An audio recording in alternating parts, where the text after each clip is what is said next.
Hello everyone, welcome back to My Hero Academia Podfics. This will be the continuation of Yuuei Survival Guide. This will be Part 15, Chapter 15. Shouta knows something is off with Hizashi the second they settle on the couch together. Fish is sprawled along the back of the couch, blanket tucked in between the draping edge of the throw blanket tossed semi-orderly across the back of the couch, and Nemo, curled up in a tiny ball in Shota's lap. Hizashi is pressed against the armrest of the couch, his elbow against the mid-armrest, and fist supporting his head. Shouta himself is pressed into his side, Hizashi's other arm thrown over his shoulders, fingers trailing softly across his collarbone. Shota's head is pressed against Hizashi's shoulder, close enough that if he turns his head, his nose would brush against the column of the blonde's neck.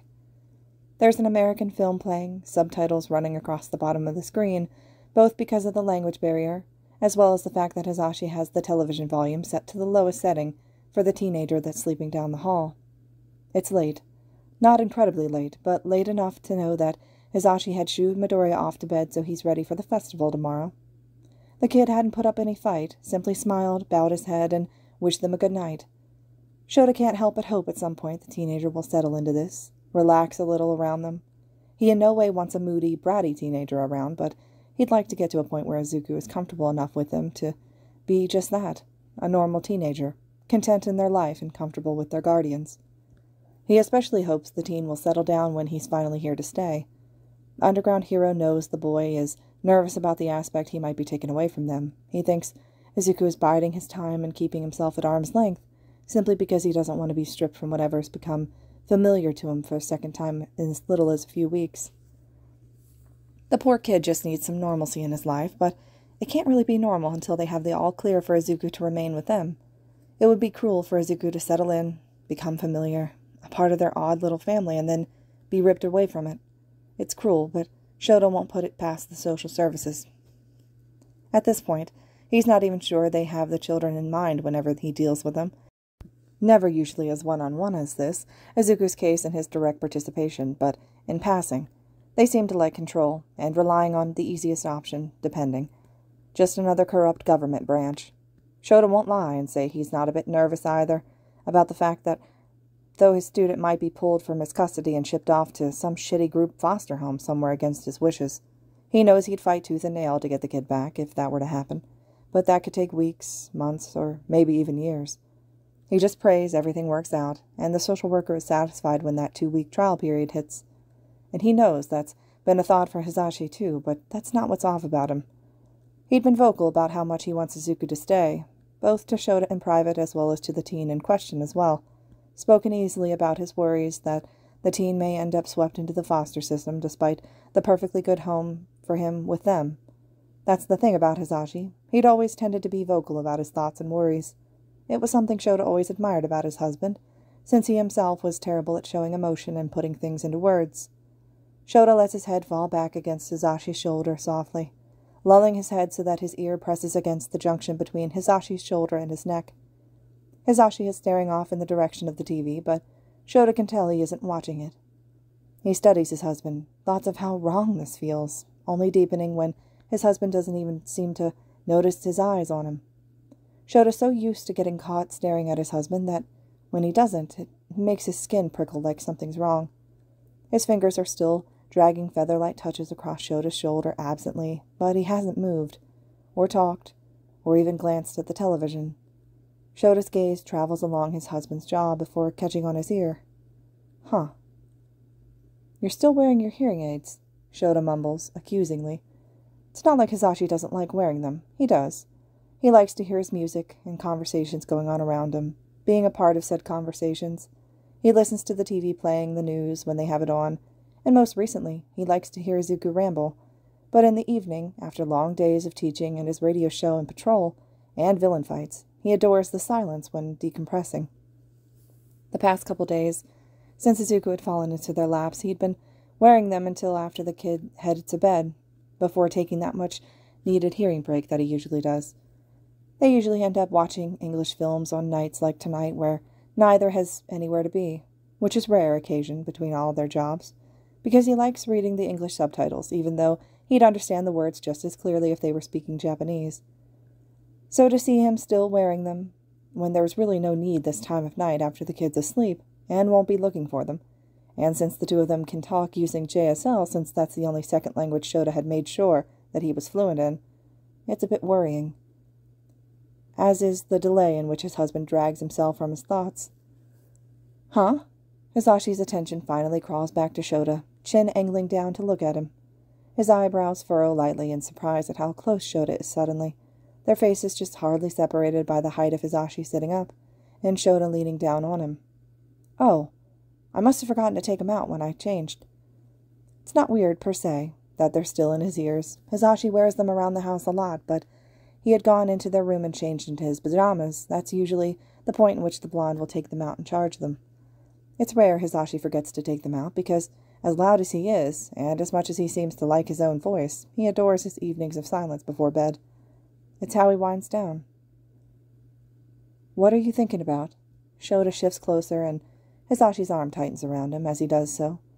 He presses his ear against the blonde's chest, and Hizashi lets his chin settle on top of his head, the arm that had been supporting his head flopping down onto the armrest.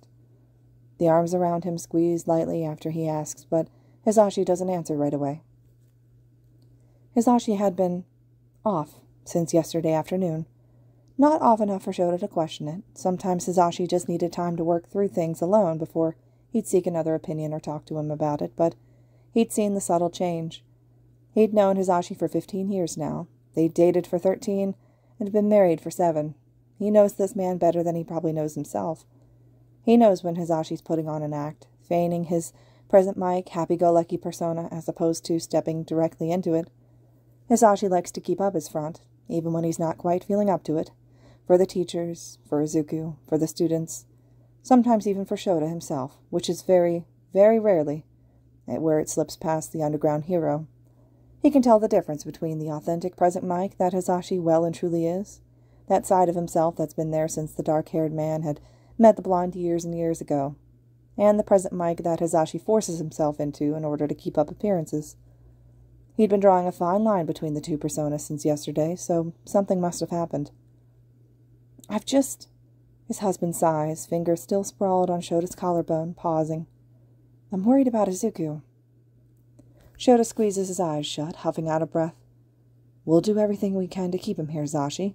We'll jump through any hoops she puts in front of us. It'll be okay. No, well, yes, I know. And yeah, I am worried about that too, but I know we'll find a way to make that happen no matter what. She'll have to pry that boy from my cold, dead hands before I let him be swept away into some shitty foster system. Spoken as both his teacher and the guardian who already adores the little green being. Well, that's unsettling. Too, there was something else his husband was worried about. Shouta agrees with the Izuku sentiment wholeheartedly, though. His thoughts are just stuck on that word, too, as well. Then what are you worried about? Hizashi repositions, shifting so that his head is no longer on top of Shota's. His chin angles, and despite the want to keep himself pressed close to keep his face buried in Hizashi's side, Shouta shifts around to be able to catch the blonde's eyes. He doesn't quite like the uncertain worry and hesitation clouding his lover's eyes. Did you know that Izuku's been spending time with Yagi? Shouta cocks his head to the side, gaze shifting upwards to really look at Hizashi, noting the worry creases in the blonde's face and how his mouth is pressed into a straight line that almost looks out of place. He's thoughtful for a second, face unchanging, before he ducks in a swift nod. I'm aware they're close. That much was easy to tell. Shouta had been aware of their familiarity from practically day one. All the teachers knew, to a degree, that All Might was oddly intrigued by the teen. Anyone who taught beside All Might when it came to 1A could see the pro's attention periodically catching on the green-haired boy. He watched them all, of course, but he lingered on Midoriya. He studied Midoriya, critiqued him in a way that was almost different than he did the others. The blonde is in no way stealthily secretive, even if he thinks he is. Shouta remembers him talking about the boy way back on the first day. He'd even drawled out an accusation for All Might's blatant favoritism on the first day of classes.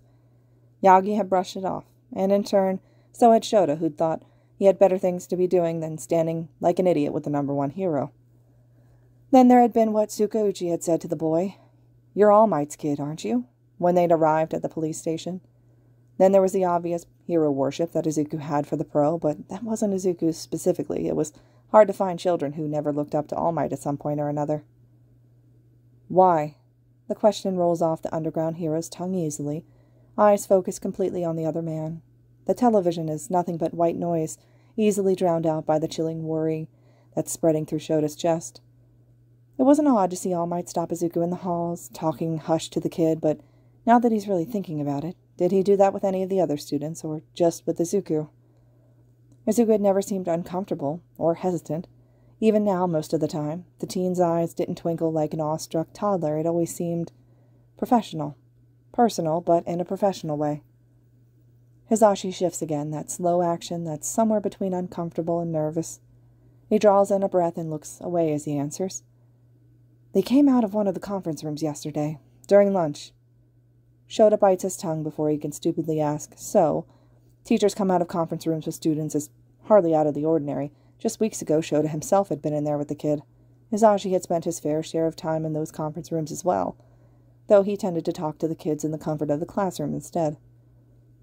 There's something that Shota's missing here, or maybe they're just looking at this from two different angles. Nothing about what his husband has muttered was particularly worrying to him, but this is bothering Hizashi, so he'll hear him out. After all, Hizashi doesn't do this, act like this, be so deep in thought, so distracted, when it's not warranted. There's a reason. He'd seen something, and he's worried about it.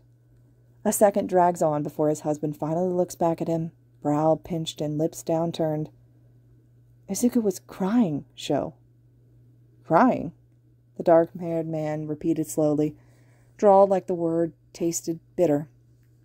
Hizashi's head bounces in a nod, bottom lip pinned between his teeth. To Shouta, the revelation isn't entirely surprising. Midoriya cries. Quite a lot, actually. The teen had cried in frustration and annoyance. He'd seen the boy tear up in pride after making good progress with his quirk. Sometimes he cries when he laughs too much. He'd seen that a couple times. When Ochako would mutter something to him, or Ida would say something probably stupid and class president-like Tensei used to as well. Zashi. Sho's sure to keep his voice low, careful. He turns a little bit more so he can keep direct eye contact with Hizashi, whose attention slowly returns to Shouta at the cautious call of his name. Izuku cries a lot. It's just who the kid is, I guess. Wears his heart on his sleeve. I mean, he was seconds away from crying when I talked to him about his quirk, and he asked me to do that. No, I know. The blonde shakes his head, the frown deepening. He's cried in English, too. It's just... He huffs out a low breath like he's trying to figure out how to word his worries. I just can't shake the feeling that Izuku lied. That Yagi lied. Shouta stills. About what?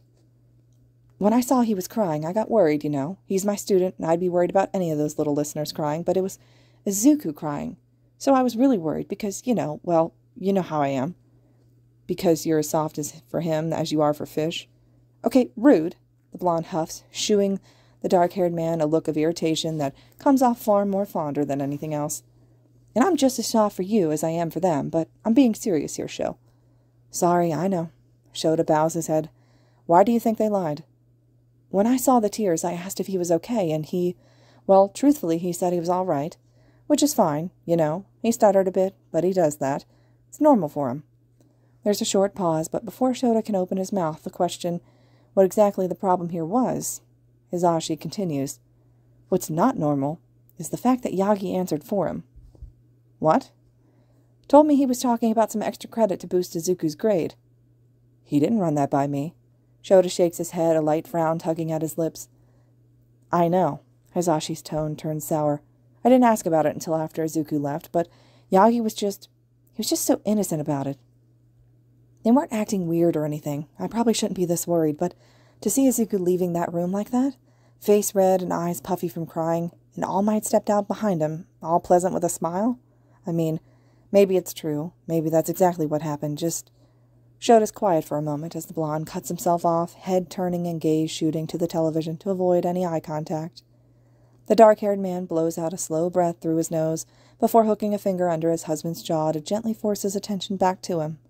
It doesn't take much effort to get Hizashi's attention back, but he keeps his finger hooked even as he speaks.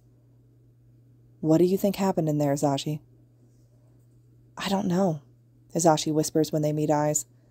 It was a bad vibe. Izuku looked like he was caught doing something bad, like like a kid caught stealing cookies or something, and how he spoke over Izuku answering for him, and the crying. He was full-on crying in their show. I don't want to believe anything bad happened, but I can't help but think he's under our protection, you dig? Like, what if we're not protecting him? The thought prickles at Shota's skin. He believes Hizashi 100%, but at the same time, he just can't see it. All Might is fond of the kid, sure, but in like a parental type of way. Maybe it's a bit closer to the kid than the other teachers had gotten, but excluding Shouta himself and Hizashi for obvious reasons, but Shouta had never detected any ill intent when it came to Yagi and his problem child. Shouta teaches alongside the #1 pro, and the most out of anyone, and he'd never gotten any negative vibes from him. He'd gotten idiot vibes, sure. He'd wanted to turn around and kick the bastard for some of the things he says and does, like how a man like Yagi Toshinori can be the #1 pro, but still suck at teaching and interacting with teenagers, was beyond Shouta. But he'd never done anything bad. He'd never said anything bad. He was just a clueless idiot trying to trek his way through teaching a group of rowdy, infuriatingly powerful students. And then there's the fact that Nezu would have vetted Yagi just as hard as he did, all the teachers before allowing them to interact with the students. #1 hero or not, it didn't matter that Yagi and the rat were close. Nezu wouldn't do anything that could jeopardize the school. He was too fond of it. "I've never noticed anything," Shouta decides to mumble softly. It doesn't disregard Hizashi's feelings, but it is an observation from the one who sees the most interactions between the teacher and the students. "Yagi is not an amazing teacher." Shouta trudges carefully, and it's true. The idiot is often out of his depth, unsure of how to handle things, but that doesn't make him a threat to the students. "But I don't think he's doing anything to Midoriya, or any of the students." He can't be sure, of course. Things slip through the cracks, things can be covered up. Nothing is sure in this world, and as heroes, especially Shouta, an underground one, they've seen just how fucked up the world can be. People can hide things. Izuku had hidden being homeless for 3 days, and probably would have for longer had the streetlights not done what they did, or at least what he thinks they did. But still, he's fairly sure that Yagi is not doing anything illegal to the green-haired child. Though what Hizashi saw is worrying. It's not a valid cause. He was certain this was a miscommunication, one Hizashi had let get into his head. "Yeah," the blonde swallows, finger tapping rhythmically against Shota's shoulder as a nervous tick. "Maybe you're right. Sorry, We can ask Izuku about it." Shouta finally breaks eye contact, letting his ear press back against Hizashi's chest. "If he is lying for Yagi, then we'll be able to see it, and from there we can look deeper if there's a need to. I believe what you saw, Hizashi, but we can't really jump to conclusions so fast, especially about a sensitive subject. It won't do to accuse Yagi of something without having all the facts and concrete evidence." "You're right," Hizashi breathes out, and Shouta feels the stutter in it from where his head is pressed against the blonde's chest. He lifts his head and his hand, and the one that he had hooked on Hizashi's chin is up beside his head, flattening it on the man's chest and stroking his thumb lightly. "I just hate the thought that Izuku's being hurt, you know." "Yeah." Shouta blows out, hushing Hizashi and holding him closer. "You've got to put some trust into the kid, though. I know you're worried, but try to relax a little until we can actually talk to him. Get answers from the source in a safe environment. Midoriya's a smart kid. He'll come to us when he needs to." Hizashi hums but doesn't say anything else. Shouta feels the man bury his nose into the loose strands of his dark hair and smiles despite himself, nuzzling against Hizashi in an attempt to return the comfort. "Come on." The dark-haired man pats gently at his husband's chest, pulling away and regretting it as soon as he does. Still, it needs to be done. He's sure Midoriya isn't comfortable enough yet to find them sprawled on the couch tomorrow morning sound asleep, and that would kill their backs and necks. "It's a big day tomorrow. Let's head to bed." Shouta gently ushers Nemo off his lap, the cat letting out an unhappy huff at being forced out of her comfy position. The underground hero stands, stretching out his shoulders before holding out a hand to his husband. Hizashi stares at the hand for just a second before his fond eyes lift to Shota's face, and he clutches the outstretched hand. Together, without releasing their interlocked hands, the two walk silently to their room. Izuku does not get dressed before stumbling out of the guest room.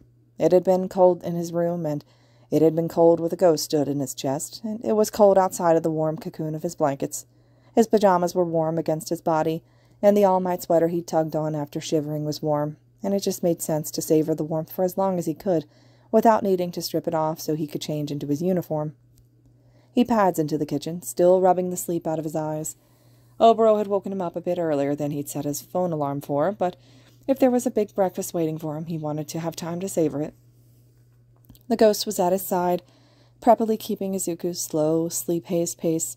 His smile hadn't faded in the least, and it was honestly hyping Izuku up. It was nice to know the ghost had this much faith in him, was excited to watch the sports festival purely because Izuku was playing a part of it. "Good morning, listener," Hizashi greets when Izuku finally steps into the kitchen. The table is already laid out with the traditional breakfast that Oboro had mentioned, and Izuku feels his mouth water at the sight.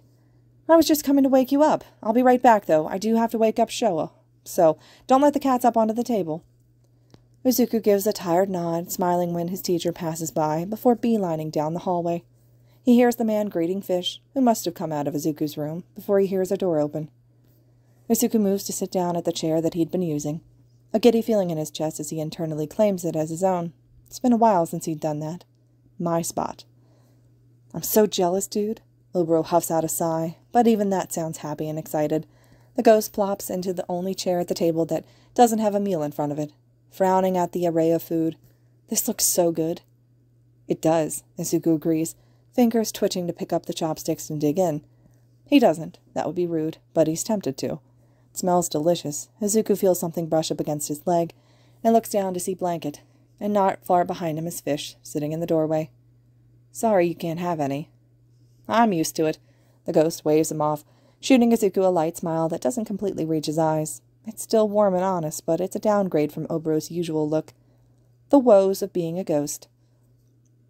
"You're sorry who can't have any?" Izuku jolts upright in his chair, turning towards the doorway so fast his back cracks and he fears that he's going to get whiplash. All he can do is stare at his teacher like a deer caught in the headlights of a vehicle. Shouta stood in the doorway, one eyebrow raised perfectly in question. He's not yet in his hero costume, instead sporting a pair of pink sweatpants and a put-your-hands-up radio t-shirt that looks very similar to the one that Izuku had been given. For a second, Izuku wonders how many of those shirts are floating around here, but he's quick to force his attention back to the current situation.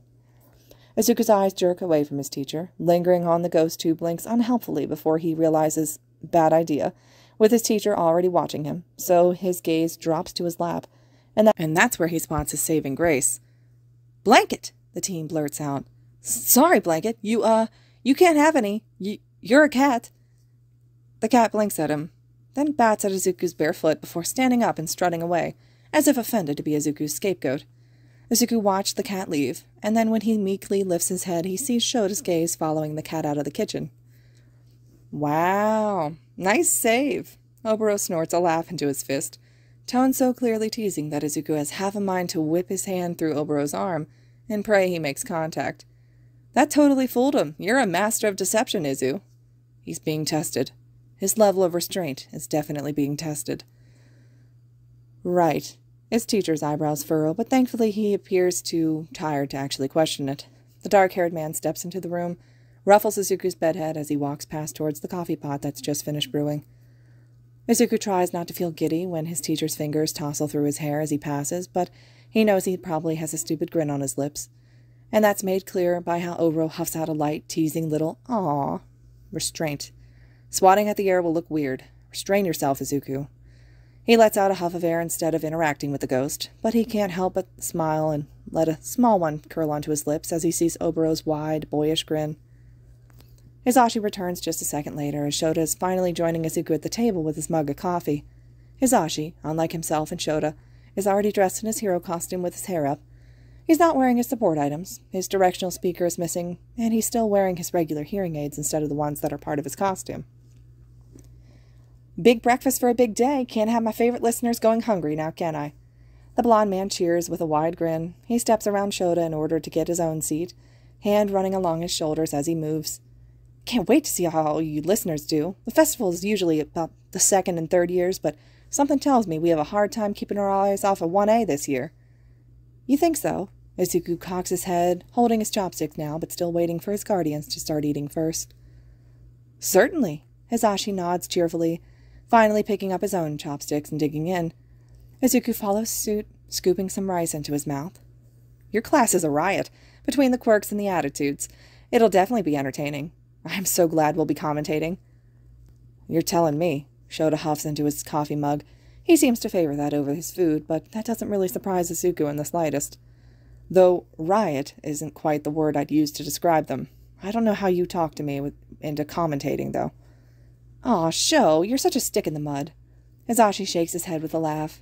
I think they're fun. Those agency scouts are totally in for a treat between your class and the 2nd and 3rd years. This year's festival's going to be amazing. It totally will be, Oboro chimes in, grinning brightly at Izuku. He's hunched over, elbow on the table, and palm supporting his chin. He really looks just happy to kind of be a part of the conversation, to be heard. You'll totally kick some ass, and place. I just know it. Izuku hides his own smile behind a bite of salmon. The conversation fades off. Izuku's eager to stuff his face with the delicious meal. He is both extremely excited and extremely anxious for the festival. He hopes he lives up to Oboro's expectations, but he's really just going to try his best and hope to place. Do you think All Might is going to be around to watch the festival? There is a heavy silence that surrounds him following the question.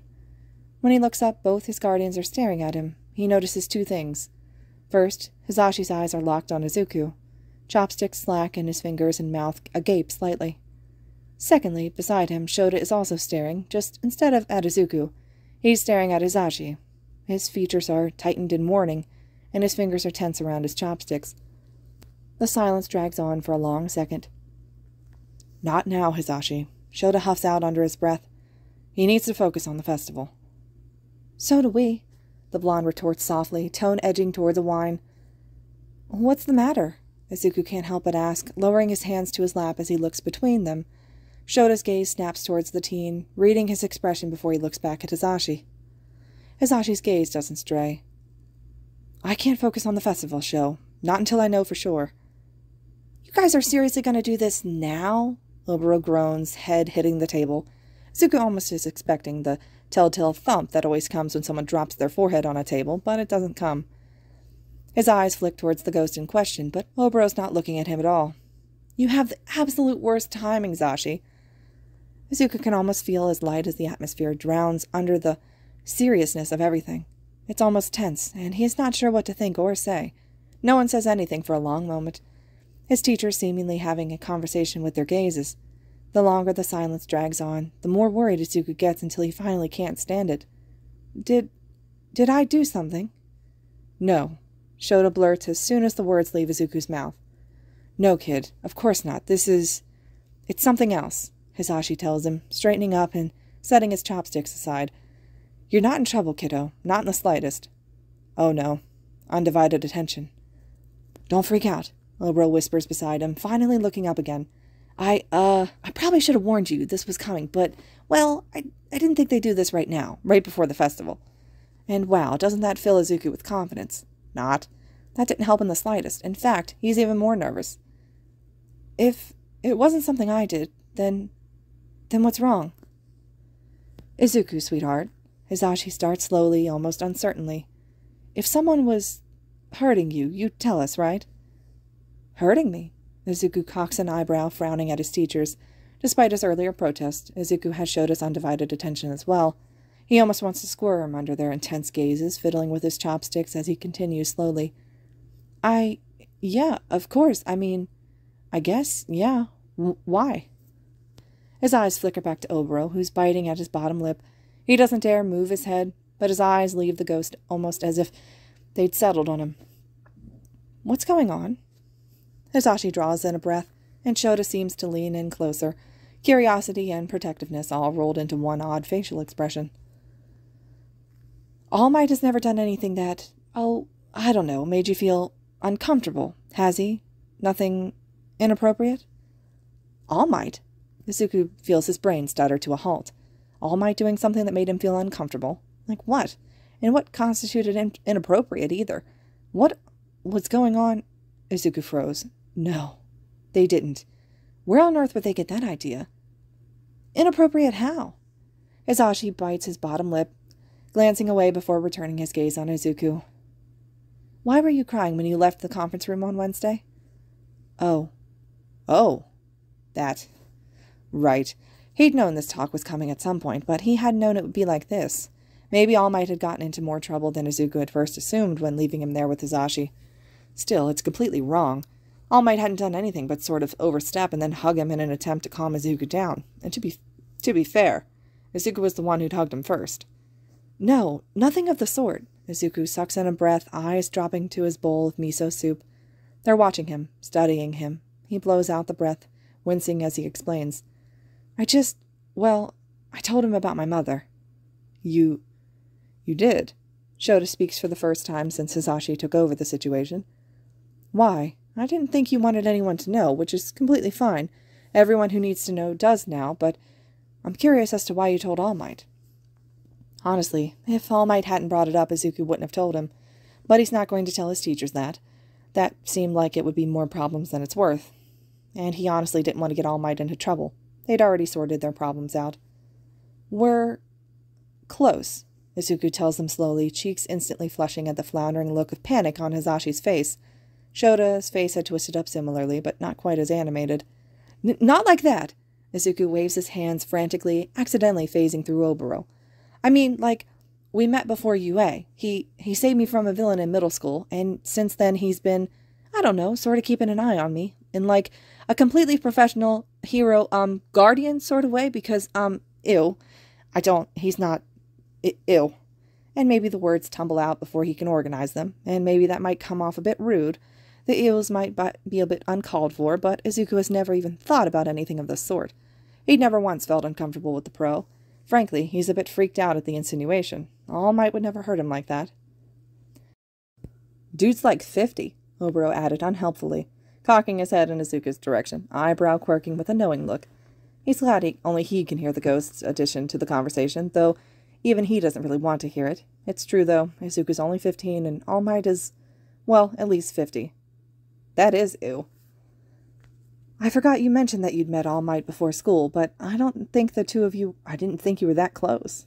I think that might answer your question, Hizashi. Shouta blinks, the corner of his lips twitching up faintly before straightening up again. Ew is a perfectly logical answer. The kid's definitely not lying. Hizashi's quiet for a second before his eyes are back on Izuku, searching his expression. He's relaxed a bit, but there's still that underlying cloud of worry in his eyes. All Might said that you two were talking about extra credit work, not your mother. Well, Izuku bit his lip, rubbing at the back of his neck. We were. Kinda, I mean. We were talking about my quirk, really, because it's so similar to his, and I was wondering if he had any tips for me. He also asked about my grade slipping when we were together, and since I've known him for a while now, and I'm comfortable around him, I told him about my mom. I can't really talk about her without crying, so he gave me a hug. Sorry, I thought he would have told you when you asked. The idiot probably should have just told me, Hizashi huffs, but it seems to help him deflate in relief. Would have saved me a whole lot of worrying, keeping secrets about me from my own kid. He was trying to protect me, I think. Izuku lets out a watery laugh, dragging his nails along his pajama-covered thigh. I told him I wasn't telling anyone, that I hadn't told anyone, and that Shouta found me. I don't think he knows I'm staying with you as well. Who knows you guys are together? Married? Oh, Hizashi blinks, quiet as he processes the thought. Yagi does not, I don't think. Did you say anything to him about his show? Why would I tell him? Shouta snorts, sipping his miso soup. You're the talkative one. You talk to people more than I do, and he's never around when we're together. Plus, we never wear our rings in costume, nor when we're at school, so I don't see how the idiot would have known we're married, unless Namuri or one of the other teachers blabbed about it. Oh, God, Hizashi whines, rubbing at his forehead. I feel awful. He was just looking out for our little listener, and I won't lie. It looks suspicious. Definitely. But he had good intentions. You'd been crying, Izuku, and I didn't know what to think. And he made up that excuse that technically wasn't an excuse, but also not the truth, not entirely. And it was just suspicious. Did you really think that he'd do that? Izuku can't help but ask. He supposes with what Hizashi had witnessed, just the end of the interaction, seeing Izuku leave the room with teary eyes and flushed cheeks, he could see the misunderstanding, but he also knew All Might had never done anything that made him uncomfortable. No, Hizashi breathes out defeated. Not really. I know he's a good guy. He's a pro-hero. I trust him and respect him, but when it came down to you, I don't know. I just lost it a bit. Got caught up in my own thoughts. Who would have thought Hizashi was a mama bear? Oboro leaned back in his chair, watching the exchange. I would have put my money on Shouta, to be honest. You kids bring out the dad in 'em. Make 'em all soft and protective." He doesn't look the least bit worried or freaked out, and Izuku knows the ghost is well aware of everything going on both sides of this, of the truth about Izuku and All Might, because the ghost was literally the only person to actually know the full extent of it, as well as the thought process on his teacher's side. Izuku briefly thinks about standing up and switching seats, so he can sit in Oboro, but decides against it. He's a bit annoyed that the ghost is watching all this play out like some drama that he's been predicting the outcome for. He'd been right. Izuku would have appreciated a bit of a warning.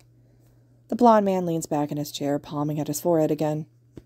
"We're supposed to protect you, you dig? And I thought that maybe we weren't, and it was irrational." "Not completely irrational." Shouta shakes his head as he takes a bite of grilled salmon. "It did look suspicious. I think anyone would have been worried seeing a student leaving a private meeting with a teacher like that. You were right to be suspicious. Yagi could have saved us all a lot of trouble if he'd just told you, but I do respect the fact that he respected Izuku's privacy. We should probably inform him that we're married, and that you're just as much problem child's guardian as I." "That would probably be smart," Hizashi huffs, finally picking up his chopsticks, "to avoid future instances like this.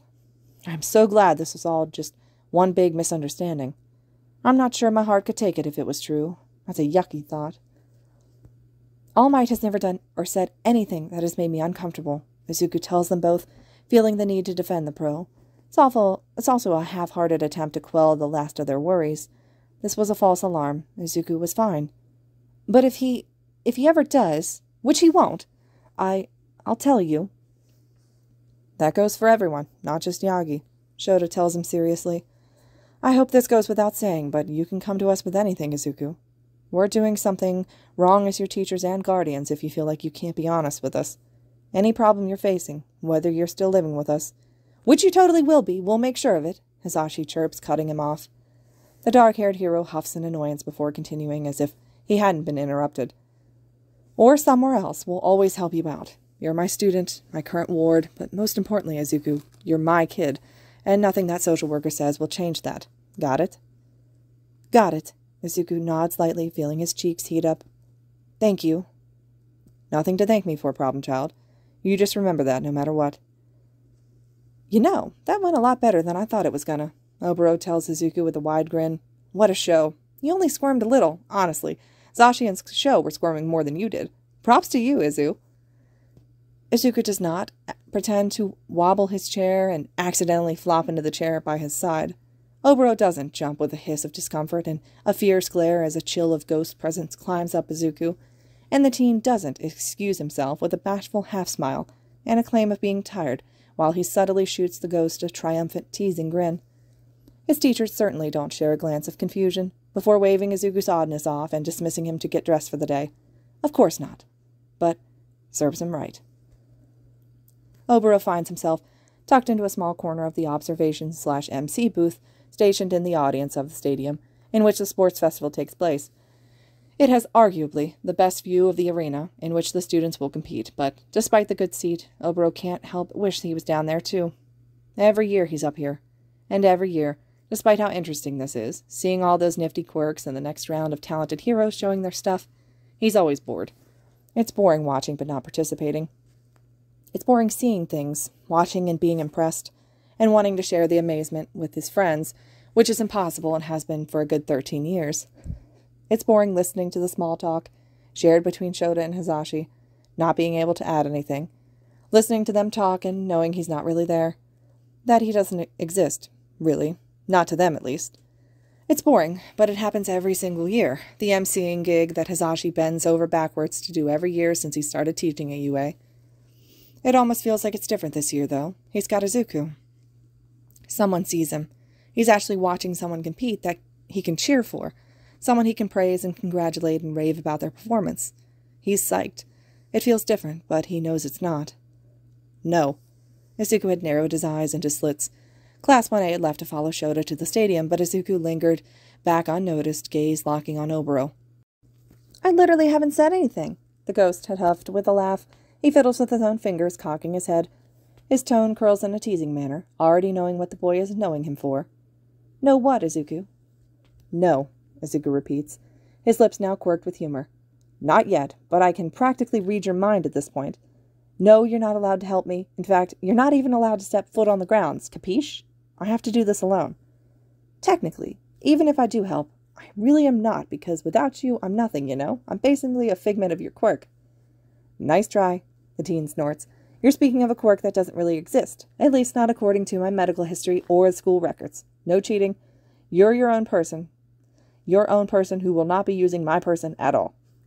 Oboro pouts, bottom lip jutting out. So I'm just supposed to watch? Yes, Izuku laughs. That's what everyone else will be doing. Yeah. Shouta and Hizashi are running the MC booth. Hang out with them.